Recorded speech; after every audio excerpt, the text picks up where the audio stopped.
Okay, yeah, I'm back for another Portable Clint. Here's the deal.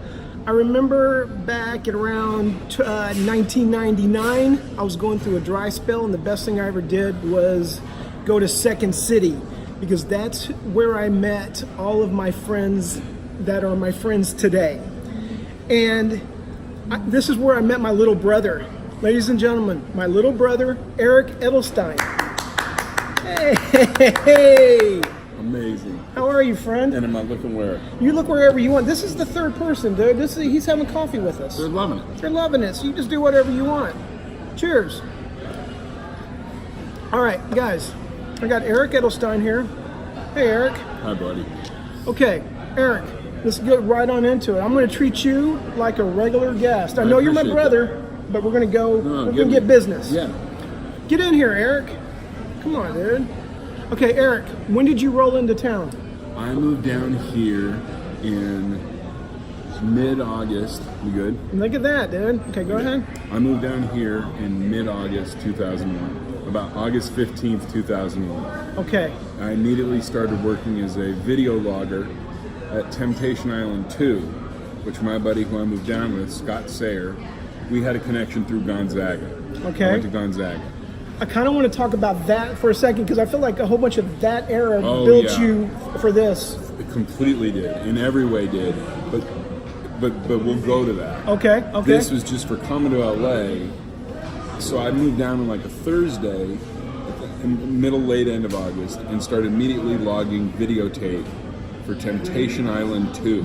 Were you disappointed that you missed out on Temptation Island 1? Hugely. Okay, Hugely. But I was just there to try to recoup. Okay, go ahead. Try to get something out of nothing. Okay.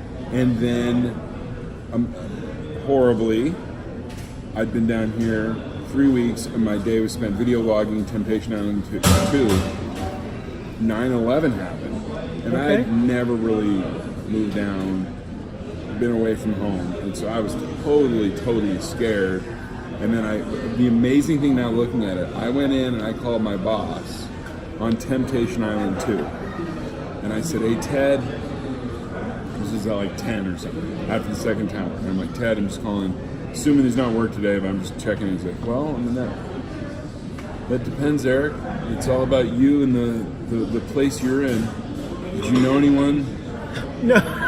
My goodness. Affected by that? Yeah. And I was just like, no, and he's like, well, I mean, if you're up for it, there will be work today.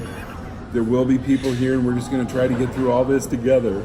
And I went in on the actual 9/11 and logged videotape of Temptation Island. And it was a great early lesson, though, of like, this town doesn't stop. That is true. That is true. And there's work to be done. There's work to be done. And yeah. Okay. The other hilarious thing is on that job, there's a guy working the day shift who was an improv guy, and the boss there told me, and you could tell I was raw, and I was in town in less than a week. And he's like, see that guy on the day shift? He's like, he'll leave early, and he's like, but his reports that he writes will make me laugh. He'll make me laugh. He'll leave for a day or two at a time sometimes, and it's cool because he treats me with respect and knows what he's doing. And he's trying to do like you want to do down the road with an actor. And he was the day video logger. I'm like, okay, that guy's cool. He's nice and he's funny and he's enough to get by. And I just kind of saw what the guy meant from it. And that guy ended up being Steve Agee. Oh, okay, yeah, wow. Who's another one of us, another one of those. Yep. And I've always been he's such a nice guy and such a fan. But I remember that being a real impactful thing. I'm like, okay, that guy Agee, I watch him. He'll show up, he'll miss like 2 shifts, and we were like paid weekly, or he'd leave like 3 shifts in a row to do improv stuff. But when he was there, he did work, and he worked hard, and he was funny and really likable, and like built a rapport. So I learned stuff early, video logging Temptation Island 2. Okay. And I learned you work on 9/11, friend. Okay. Yeah, that guy's still thriving in this business, by the way. The guy that work on 9/11. For sure. I'm sure, yeah, I'm sure he is. That kind of guy. Okay, Eric, let's pop back to your days at Gonzaga. What did you do there? Didn't you like host basketball games, like the announcer for basketball games and stuff? I did, and it's a pretty amazing story because if you know, Tell these guys. if you know Gonzaga now, it's a juggernaut of a college basketball team. It's an incredible team. When I went there, and I only went there because I knew a couple people. Like I went to community college, then I wasn't sure where I was going to go, and then my friends Matt and Chris were at Gonzaga, and I looked cool, and I went to Catholic high school, so I'm like, okay. But the main thing I wanted to do was be a sports broadcaster. And I went to Sportscaster Camps of America. You did? Yeah, and that was in Irvine during the summers, and it was with ex-athletes and chubby children that wanted to learn how to announce sports. So You were at Chubby Children? I was a big Me chubby too. children. Come on now, here we sit, buddy. Here, 2/3 of your guests, easy. Come on, man. So I went there, and I wanted to be a sports announcer. And I had these tapes of me as a chubby child interviewing NBA athletes and like Burt Blyleven of trying to be a sports announcer. So I went there to announce these games, and Gonzaga was a tiny school. They'd only been in the NCAA tournament once. They didn't have a famous basketball team. So I went there because I could go there, I could get in with very limited grades, and I could announce these games with my tapes from me as like 15 years old. My voice hadn't cracked, and at Gonzaga it still hadn't cracked. So I went there and announced these games. Did you have any signature sayings while you were hosting? I didn't really. I was the dork of a kid. I had a binder in school and had pictures of like Marv Albert and Bob Costas and Chris Berman. Like, that's a dorky kid. I love them. Oh, come on now. And then when I went up there, yeah, I auditioned to be the announcer, and then at the same time, I made my one friend that was there was a guy named Matt Santangelo, and he was the point guard on the basketball team.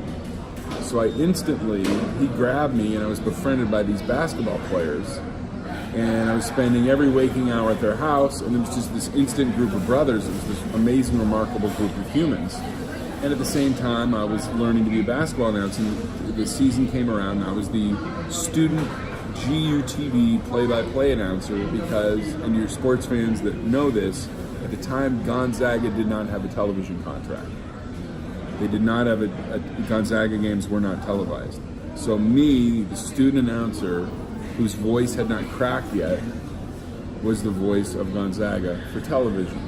So I would announce the games, and then I would interview my roommates at halftime that were on the team. Yeah, wow. And the only people that could watch the games the first year, the games weren't even sold out, and it wasn't that huge a thing in the Spokane community at the time.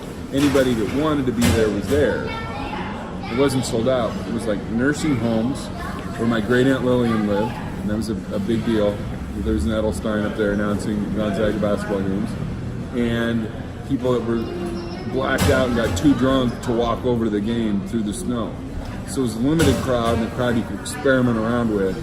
But I look at it now, and it's an amazing way to learn acting because it's 2.5 hours of improvising and no pressure because no one was watching these games. Now, any second, anything I said on the air, if I were a kid now, would be pulled apart and back then, yeah, it was just nobody cared. Nobody gave a damn.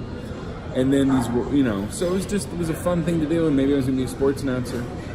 And then my second year there, this team went on one of the most magical runs that a sports team has ever gone on. And what year was this? This was 1999. We're in the 20th year now. We just have to have our fact checker check that out. They were a long shot to get in an NCAA tournament. They'd only ever been in once. Are the fact checkers your daughters? Go ahead. I imagine this whole department of like your daughters, and then like there's interns, but right now your daughters like they're not ready. They're not ready at all. They're not for portable Clint. No, they can't sniff the growth. Okay. No. So my second year there, Gonzaga basketball went on this magical run in the NCAA tournament. This isn't about Gonzaga, right? This is about your whole journey in Hollywood. For sure.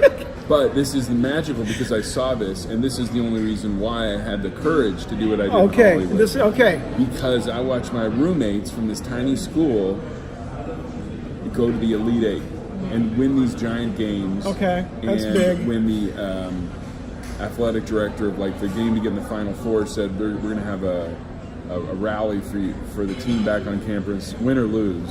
And then when they lost, nice. I'm like, this isn't going to be anything. There were thousands of people, a police escort. It was like the world had forever changed, and it put Gonzaga on the map, and they're still there. They were they've had this magical thing, but I was able to look at my roommates do that. And it's like, whoa, dreams really come true. Yep. I watched how hard these guys work, and now anybody out there, Gonzaga basketball is a thing. Oh, yeah. And I watched it all get born there, and under the coach Mark Few, and he was this really disciplined, wonderful guy that allowed it to grow. But I think now I look at that, and then two of my buddies went on to make the NBA. And who are they? Because I know one of them. Dan Dickow and Richie Fromm. You met both of them. Okay, yeah. But I was down here. I moved down here, and I'm working as a bouncer then. And I'm At going the Cat and the Fiddle? the Whiskey a Go-Go for a year. Okay. Faking my way through that.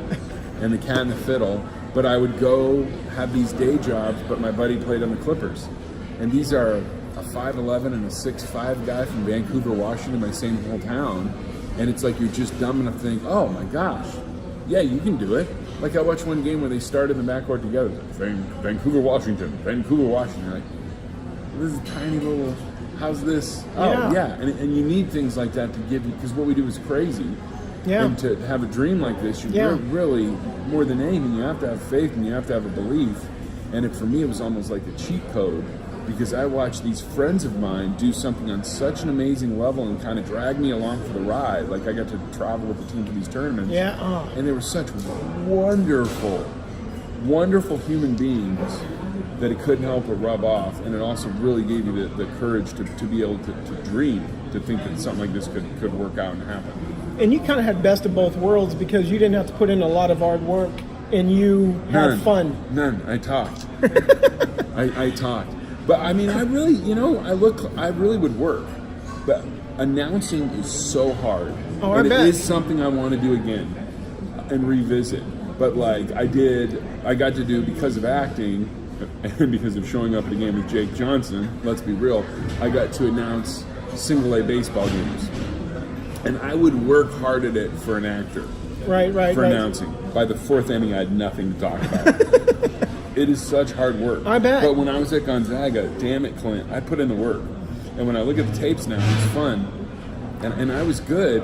And I would like to look back now. But I had a really funny thing where at the end, after they blew up, they did this rehearsal game to see if the team would get a TV deal.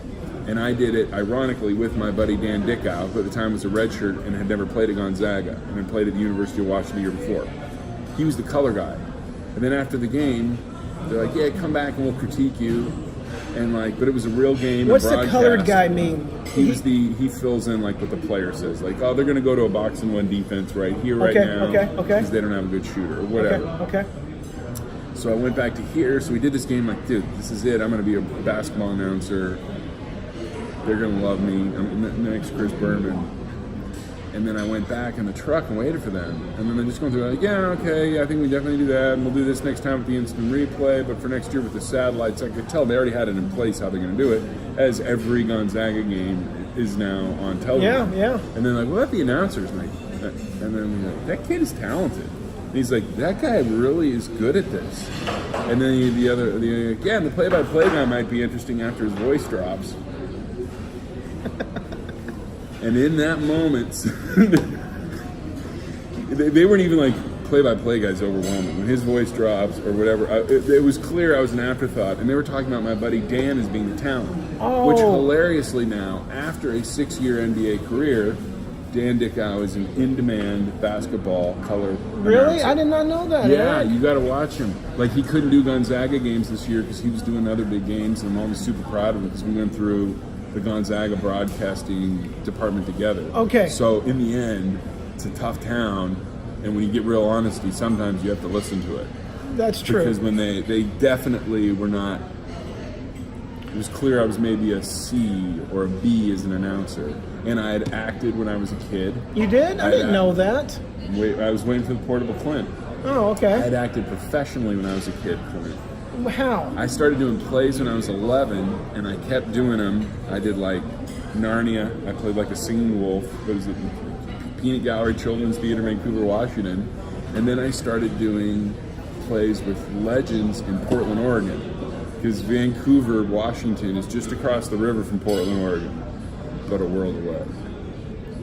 And I would do these plays, and then I just kept getting these plays. And then it got to one point where the Portland Children's Theater Company... Who was your agent? Chris Dennis, the best commercial agent in Ventura and Oxnard. Okay, go ahead. And he's making inroads into Goleta.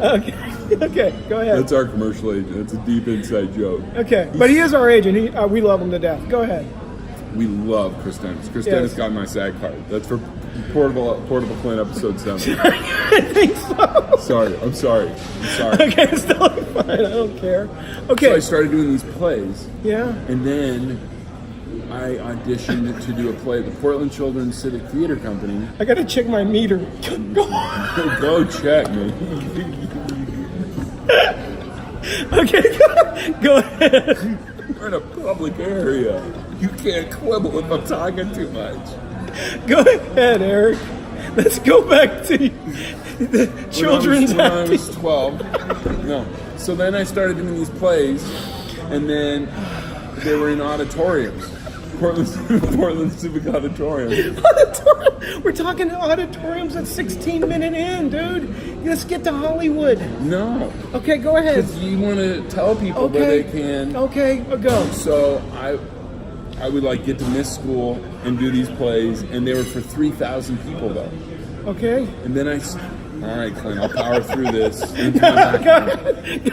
So I started then getting offers for 15 to do professional acting. This was all professional. Wait a second. No, I'm trying to tell you, and you're... I was doing these professionally and being taken out of school and more. And then I was doing the... I never knew this part of your whole life. I'm trying to tell you. Okay. And then... pulling teeth. Okay, go ahead. And then in 3,500 seat auditoriums, we say the word again, and it was these giant things, and every kid in Portland would have to miss school and get bussed in to see me do these plays.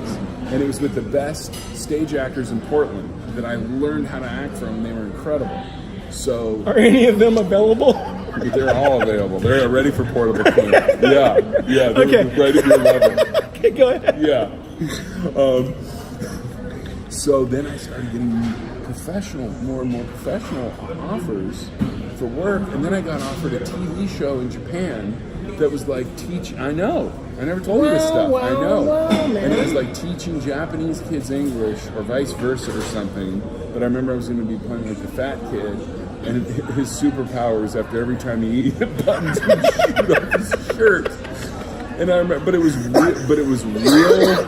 This was like my sophomore year of high school, and it was real money, and I was already missing a ton of school to do these plays. And I remember thinking, but it was like to my parents and I, like, it was like, 20 or 30,000 for a few weeks, and it was kind of crazy or something. Eric, they're offering you $20,000 or $30,000. But it was like to do tons of stuff, and I would miss then tons of school, like 6 months of school. And I remember just thinking to my parents, and it was the last thing I wanted to do in the world. And also, I've always been sensitive about my weight.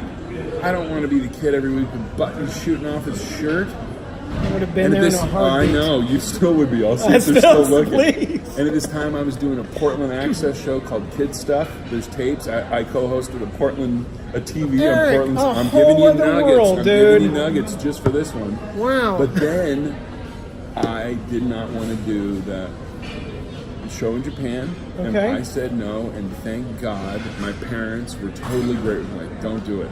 Go to school, go have fun. Nice. Don't do it. And so later, I guess what I'm trying to say through all this is later on when I came back to acting, I realized I truly wanted to do it. It was what was truly in my heart. And then I kind of said, I really, really wanted to act. I really, really wanted to do comedy. And because I didn't do it when I was a kid, when I came back to it in my mid-20s, it was crazy enough for me to move down to Spokane and move down for 9/11 and all that other stuff. Like, it was so much in my heart and meant so much to me. And that's why you still hang in for all this. I'm 42 years old, sitting here with you, and we hang in for all this shit. Yeah. But that's a Portable Clint exclusive. Yeah, I was a child actor and a professional one. Never knew that. Well, I also want to tell, because I know the tapes are out there. There's a show called Kid Stuff, and then I hated doing that. I'd have to go in once a week and like host things and like I hated it. I didn't like it at all. And it all had to do with a weight issue? No, kid stuff did. And that was like Fun Things Around Portland. And I co-hosted this show with like 5 or 6 other kids.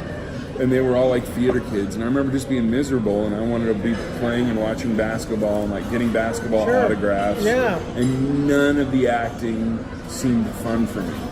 And I think if I'd been pushed when I was a kid, of like, if my dad had been like, this is real money, go have your buttons pop off, and take that money, you can buy yourself something or pay for college. But that's nice that he never did that. Great dad. And then the amazing thing when I look at my parents is then they paid for my education to get a degree in sports broadcasting. I was actually good enough at that where I did get offered the professional gig after my first year to like be on a radio show and do weekend sports. And then I said, no, I want to do acting. And God bless them, my parents supported that. Good. They were great with that and like helped me out so much down here. And like, it's real fun now. So like this weekend I have this movie out called Family. That's really what I'm here to promote. I just found a longer way to do it. But it's in theaters in Portland, Oregon, and there's probably 9 people in the theater for Portland, and they're all my mom and people she's dragged. But wait, she's are they so there proud. right this second? They went yesterday. They've been twice. It'll probably be there a week. It's one of those. It came out against the Avengers, so it's one of those. But it's a different type of film. Tell them a little bit about it. It's insane. Yeah, well, it's a great one because I play a sweet dad. But the movie primarily is about this wonderful. My wife and I have to leave town for health emergency, and we leave our daughter with my sister, who's played by Taylor Schilling. Okay. And she stays with our daughter, who's a wonderful weirdo, and we aren't really tuned into her. And they have this incredible, great relationship that develops. We come back, she's run off. We need Taylor Schilling to help us find her. So myself, my wife, who's played by Allison Tolman, the great Brian Tyree Henry, who plays a karate instructor, and Taylor, we all have to go to the gathering of the Juggalos. Which is? Find her. It's the gathering of the Juggalos where the Insane Clown Posse gathers. They have this maniacal, it's like Woodstock, but for ICP. But they have a horrible reputation, but we shot with the real ones, the ICP and their fans. They were so nice. I remember you telling me that. So cool. And the movie, it's just one of those sweet little comedies, but it's also one of those hilarious Hollywood stories you can't write, because when it finally comes out, you're praying for it, and then it comes out the same weekend as the Avengers. And all you can just be is like, amazing. Well, and hey, some people are still going to see it. And now with everything, all these things are alive, always, with streaming. Yeah. So you'll get a random job of something you did a while ago that was, so it's all how it's supposed to be. Okay, so you have a job that you're working at on 9/11. How long do you keep that job? I mean, I did that until this is also amazing. No, because I want to get to this. Oh yeah, well this was another learn in Hollywood. This was maybe around December, and I was still logging this video, and then one day Ted, the same guy that had me work on 9/11, there was pizza, this great pizza from Joe Peeps, which is still in the Valley, Sure. Great pizza spot. There was all this pizza at lunch, and this was very unlike Ted, but there's tons of pizza. Wow, Ted, this is awesome, all this pizza. Yeah, guys, I thought I'd get you pizza because it's your last day. What? Yeah. Okay. So then it's... okay. Enjoy the pie. Cut to 5 weeks later, yours truly is working at Starbucks on Highland and Franklin. Okay. I think that's where, when I met you, I was working there. Okay. So I worked at Starbucks on Highland and Franklin. Then I worked at, they were shocked. I worked at Pizza Bella after I was let go by Starbucks. Okay. Pizza Bella was shocked that How such a did you valuable... get let go? Starbucks, there was a few, I didn't technically let go, but it was definitely an encouraged retirement. For sure, when I figured out that the Guinness cups looked just like iced coffee, and you could have them in the iced coffee cups, and I was closing shifts with my buddies, Mike Torallo and Tom Mesmer. Still our good buddies, good legends. Really, yep.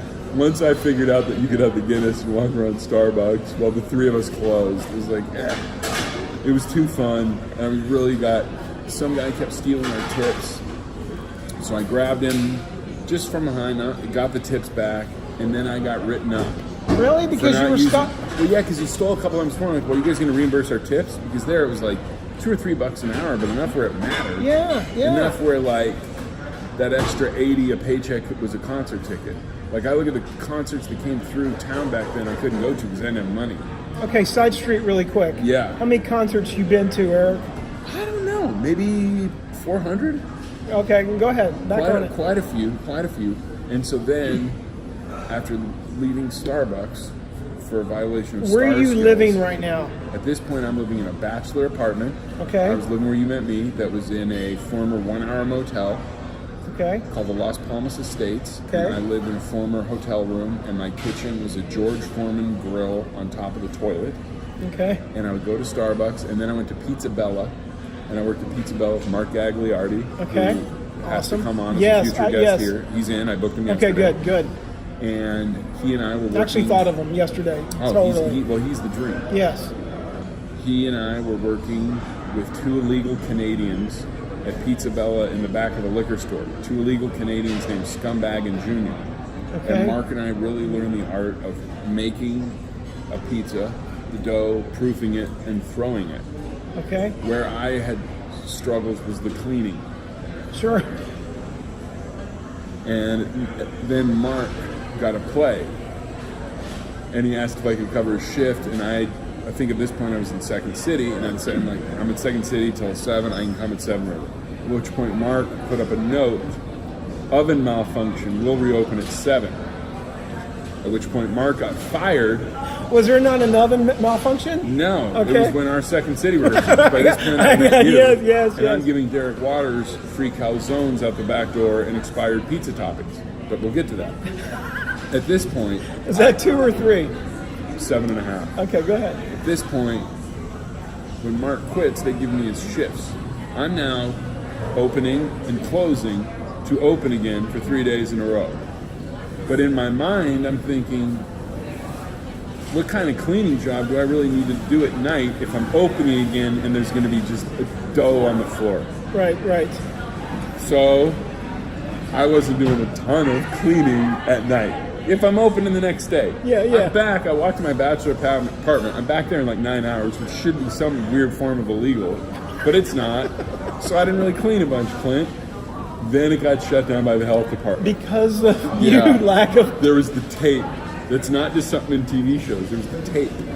So they had the tape out, and then the poor owner, Ali's like, Eddie, who's that fucking idiot that closed last night? Technically me. Technically And he gave me this look like...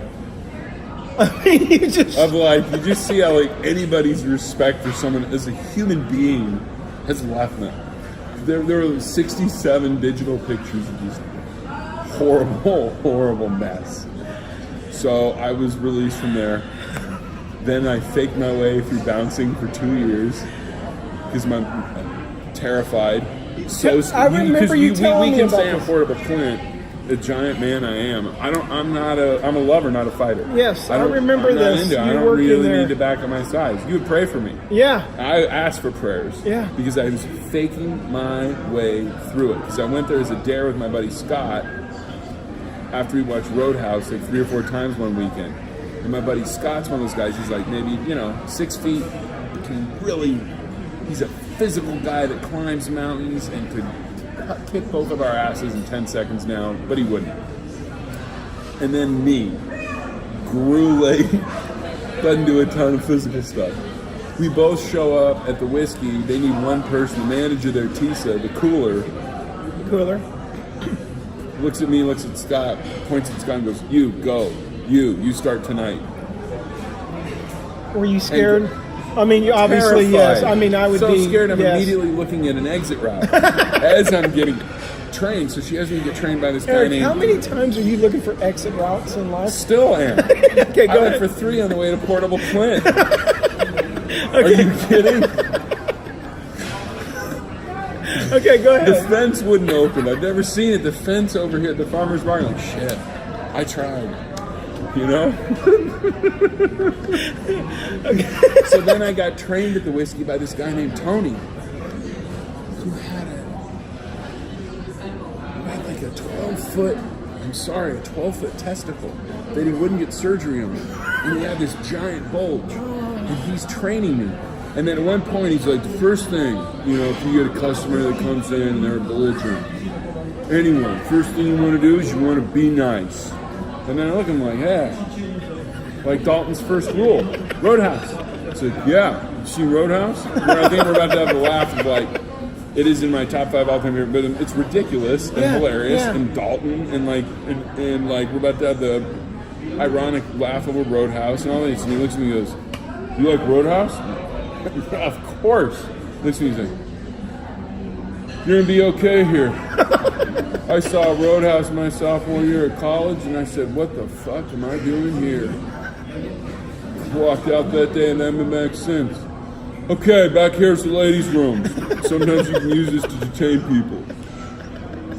And then I'm looking for an exit. I'm so scared. He's talking about fighting on the pit and how you have to grab people and if you get bit and what to do with weapons and all this. And I'm just seriously like, I know what I can fake my way through, and then I know when I'm above my pay grade and when I'm just like, I had a bad knee back there, Paisan. We had to take care of me. But then he says something very interesting. He's like, now, here's the bad news. You're not going to be able to mix it up for a while. What? What, Tony? New guy on the totem pole, you're stuck up there by the dressing room. You were relieved on this, right? Up there, behind a door, up more stairs, behind another door, there's the dressing room. This is a chair. A chair. Clint, you know me. I know. I love a chair. Yeah. I just start sitting, and he's like, you're up here. You gotta earn your way down to the pit. Hey, man, okay. Earn your way down to the pit. So he's like, sit here to take care of the bands, if the bands need anything. And then Tisa rolls through, he's like, oh, you told him about the chair? I'm like, yeah. I heard about the chair. She's like, yeah. And then at one point I asked a question that clearly, this is a business that's been thriving 40 years, no other bouncer had ever asked me. Can I read? And they look at me, can you read? Can I read? It's before phones. And then yeah, you read. So I would sit there, it was the best read I'd ever been, and I did the corny, like immersing myself in like LA literature, like John Fontaine, all that stuff. Talk to bands, like the Wild Child, the Doors cover band would come through, and the guy was so disappointed. Was Chuck there that night? No, I had not met Chuck then. Okay, that's because it was a cover band. Now we know. Okay. But yes, then I faked my way through bouncing. But the great thing about it was there were times I would get pulled downstairs if somebody like called in sick or they needed extra help. And then after that I went to the Cat and the Fiddle where there were never any fights. But I was so scared and so terrified. If somebody came in, I was like, scared, Eddie. And I would start to put up a front. And I would start to act. And I would just be like, because I grew late in life. And I still am not really aware of how big I am. And I would just be shocked that I would act like I had a physical presence with these tougher guys, bigger guys, or guys you could tell look to fight, or the guys that would want to fight a bigger person, which you always run into. Right. And they would go away. And they would just believe it. I was like, that's so weird. And I truly believe, because I've had to eat by playing with bad guys. That's how I pay my rent sometimes. Yeah. And that is where it all came from, of that day job and bouncing and faking people out and trying to act like a tough guy and have people believe it. And that's all I do in any of those weird movies. Okay, so when do you move away from being a a bouncer? When do you move away from that? Well, I quit the whiskey because I got a TV pilot. Which one? This was the one. This was the one, it never aired. It was called Big PlayStation Saturday, and it was going to be like a night of movies and football, and they're going to have a comedian host with a Playboy bunny. And so I got this, and then I immediately quit the whiskey, quit my day job, and then went out to Atlanta, had my first ever like real deal job. I had never known about this. Oh yeah, this was, and then I came back, and then I got fired from the job. Why? just, I wasn't right for it. The show, there was weird stuff that happened. Obviously it bummed you out, but did it mess you up? Huge bummer, just because you learn then, like, you tell your parents you're going to be hosting the show and everything else. And they tell everyone. Yeah, and then, but the amazing thing about it was I still got paid. And it was like one of those, it was like, you know, ungodly amount of money at the time when you're a bouncer. It was like $7,500. And then I think they paid me for like 10 of them or something. Really? Yeah, but that just led to me not saving a dime of it for taxes and then spending all of it. Yeah. And our buddy Jake's real funny because like we bought like matching Western shirts. Like we would just eat ridiculous meals, and then I drive around this Chrysler Sebring and we let's get matching Western shirts. Like, are you sure? I don't know. I'm like, buddy, I got like $30,000. And we just laugh, and then the tax bill came. I didn't save any of it. But, and Jake's now like, I thought this is how it was. I thought you moved to LA, you're gonna hang out a lot, you get this real big job, you might get fired from it. Yeah. But even if you have another one, something will come around, and then you just have this massive amount of money, and then you can just constantly always go to Red Robin and buy Western shirts. And then tax came due, I had no money, I had to sell a bunch of shit that I bought, like baseball cards, and then that was when I ended up, Jake's girlfriend, now wife, got me a job bouncing a cat and a fiddle. Okay. So I went from a nice paid TV pilot back to bouncing, which I would always highly recommend for life. And then we're having to work a few more day jobs after that. When do you do the game show with John McEnroe? The game show with John McEnroe is an amazing one. Because I had two big encouraging people that told me to move down here and do it, which I think really helps. Okay. One of the things that at Gonzaga moved me to do this was I got heavily encouraged. I started doing a couple just fun comedy shows, and we opened for Dr. Drew. And Dr. Drew came up to me in Spokane. He's like, I've been debating all night of whether to talk to you about this. He's like, but I think you're really funny. He's like, I actually think if you tried going to Hollywood, you might make it. Dr. Drew. Dr. Drew. The one that Derek knows now. Yeah, and he remembers the story. Really? You got to talk. Okay, go ahead. Coffee break. Coffee break. And he's like, but it's the hardest life ever. I wouldn't recommend it for anybody. I see how hard it is for Adam, and he's brilliant. But I'm just Adam telling Carolla. you. He's like, what's your plan? I'm like, well, I'm going to do hopefully some play-by-play for Gonzaga and weekend sports, and then I'm on this Jay and Kevin show Country in the mornings, and I'm the third like funny guy, and it's really a blast. He's like, yeah, he's like, but I think if you ever thought about going to Hollywood. And then the second person that encouraged me greatly was I started doing the game show circuit when I went down here. I started doing all the game shows. This is after I got fired from Pizza Bella and Starbucks. This is I was working with Starbucks, and I went on the chair with John McEnroe, and I won a good amount of money. What's a good amount? I won like $33,900. Okay, tax free, right? Yeah, and I remember I won while I was. I'm saying I'm sure there was taxes, but you didn't. Not that I knew of at the time. That's another amazing story about learning how tough this town is. Because I do think you need to learn these things early. Yeah. They didn't want to pay me. Why? Because the show never aired. There's a tiny clause in there. Wait, time out. Did you finish everything that you won? Because you won the $33,000 and you won a legendary... I won basically a Sebring. I got a Sebring from the game show. Money I pushed I won a Sebring from the game show. Okay, but go ahead. I didn't want to, but I wanted them to know that because you used to pick me up a lot in that car. Oh, the Sebring was like, it was a legendary part of it. It's like you win money on a game show, so you buy a salvage Sebring. Right. It's probably not a brilliant move, but it's how the shit went down, and we're lucky to be here. Okay, they don't want to pay you because the show never aired. They did not want to pay me. Okay, so how did they pay you? Which was so scary and so terrifying. Luckily, the chair was struggling in the ratings, and the chair was kind of ahead of its time because they had people strapped in. They measured your resting heart rate. So before you did the chair, you had to do a full physical. Then you have to do a full cardiogram and a cardio check, and they get a full diagnosis of your heart. Then they put you on the show, and they have you answer trivia questions while terrifying you. And you only get to keep the money if you can keep your heart rate down. Wow, okay. Insane Running Man type game.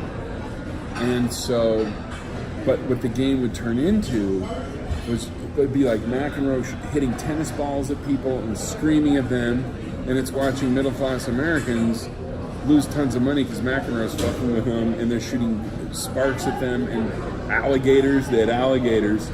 So the show was struggling ratings-wise.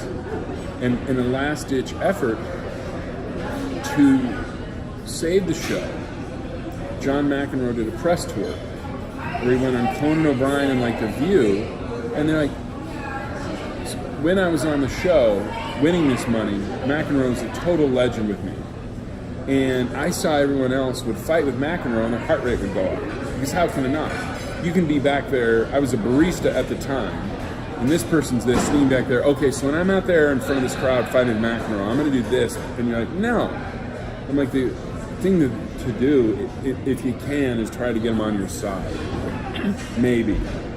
So when he came out, first thing he did was he made a weight. Thanks for that advice when I do the show. You never know. Portable Clint can go anywhere, friend. But he immediately made a weight joke when I came out. Oh, and boy. you know me, I don't Yes. love those, but instead I just laughed and rolled with it. And then later on, and I kept getting these questions right. And then later on, I got a really high amount. And then this is when they really start doing the shit to fuck with you, to scare you. Sorry for swearing. And then, you know, it's going to be an alligator or a drop, or because you're up in this chair 20 feet in the air. Okay. And then I'm sitting there, and then these balls of fire start coming, and so I just get in the spot, and I'm like, they can't hurt you. They can't hurt you. They can't hurt you. If they hurt you, this network is going to have to pay you $1 billion. They cannot hurt you. They can't hurt you. At which point I start feeling some pain, and I just kind of look down, and I do see, and mind you, this whole time they're measuring your heart rate, and I do see the two little pieces of my shirt are on fire. Now, at which point McEnroe's instructed to never, ever, ever stop the game. Ever. That's like a thing because of the integrity. McEnroe's just, stop! Look! He's on fire! Look! And I'm just like, oh, okay. And then the thing backs off, and then McEnroe's kind of rattled for a second, but he's so good, he just recovers. And then he's like, that's good, you're okay, because Eric, you've just won $25,000. And there's literally, I'm looking down, there's little sparks in my shirt, and I'm like, great. He's like, we're going to get you a new shirt. I'm like, great, I'll go to Big and Tall. And he laughs, and I'm doing other little jokes with him. But then, as we're all getting to, after the show, I won the least out of anyone there. Then after the show, a PA comes in and says, Eric, John wants to meet you. Okay. So I go back there, I go in there, the legend is sitting in his dressing room drinking Heineken.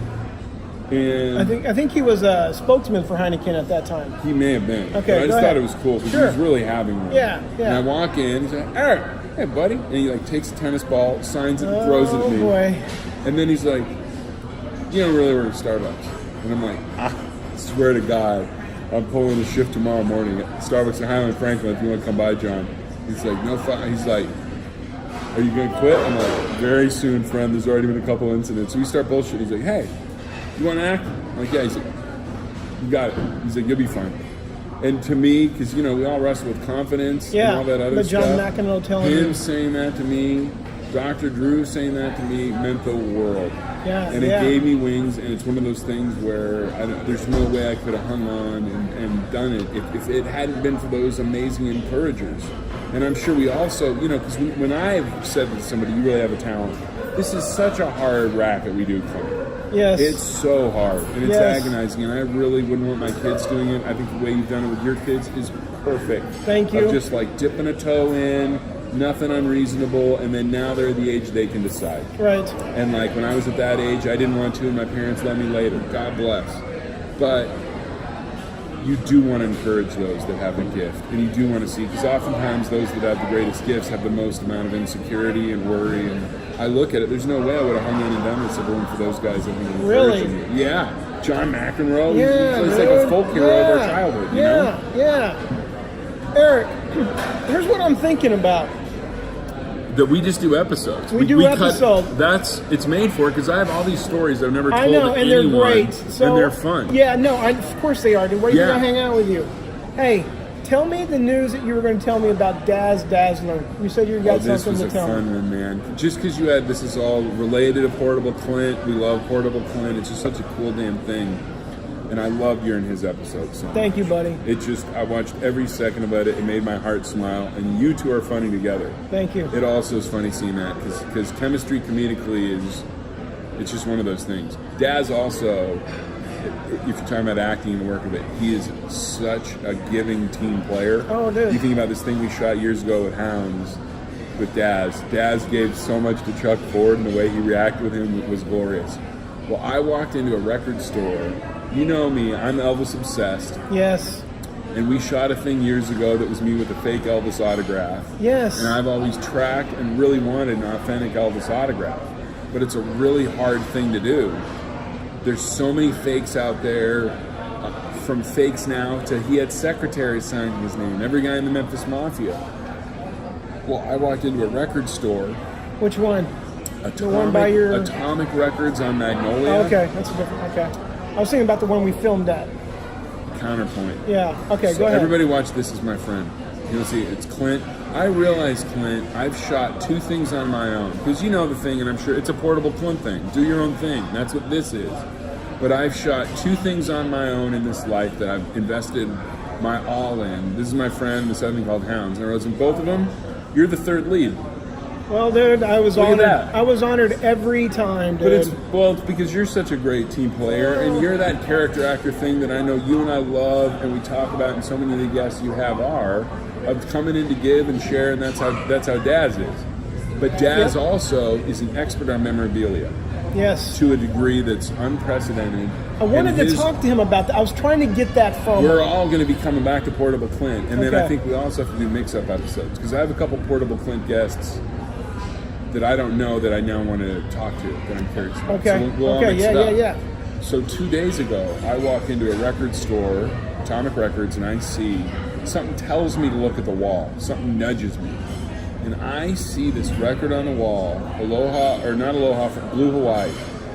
And it is signed to Ed, To Ed?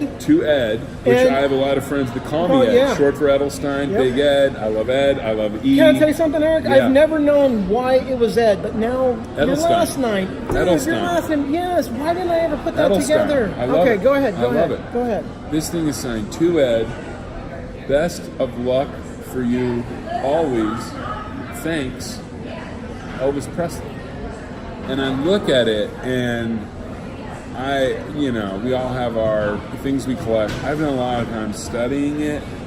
It sure looked good to me, but also I want to have that moment of finding this thing. So I know for me, I cannot. So I turn to the guy, and I know that this thing is worth at least like $1,000 or whatever.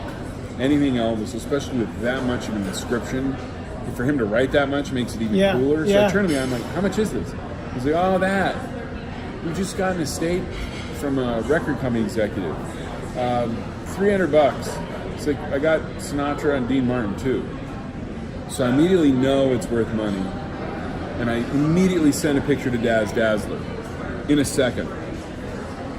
But I feel to me like it's a test, because I've been the guy that goes out and buys magic beans, and I've literally lost money at 4-Card Monte.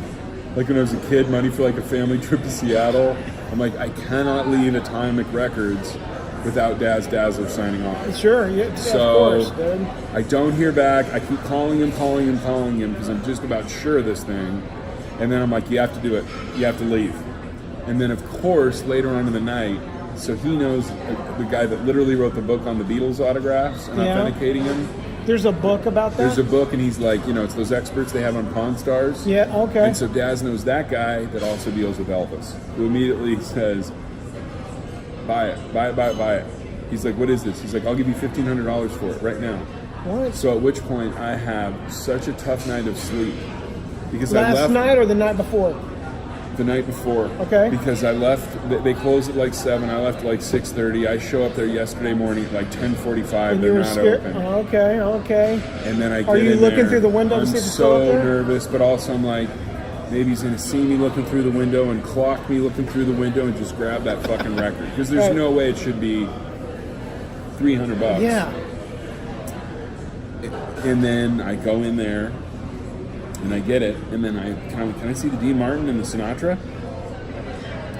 so I take pictures to Daz, and he's like, "Are you Frank Sinatra?" He's like, "It's real. Grab it." So I got that. I got Dean Martin, but it's only because of Daz. I never would have. He's just this magical soul that knows this stuff. And what I also love about him is more and more embracing the hustler mentality, and he finds ways to make money, which really excite me. And I think it's a fun thing to do, and it's a joyous thing to do. Like, and there's, I think, something about all of us that we embrace and enjoy. Like, now I'm making these sandwiches, and I'm like, man, I can sell these sandwiches. I'll go to my buddy Charles' food truck and learn to make plant-based pulled pork, and it's something funny about it. Yeah.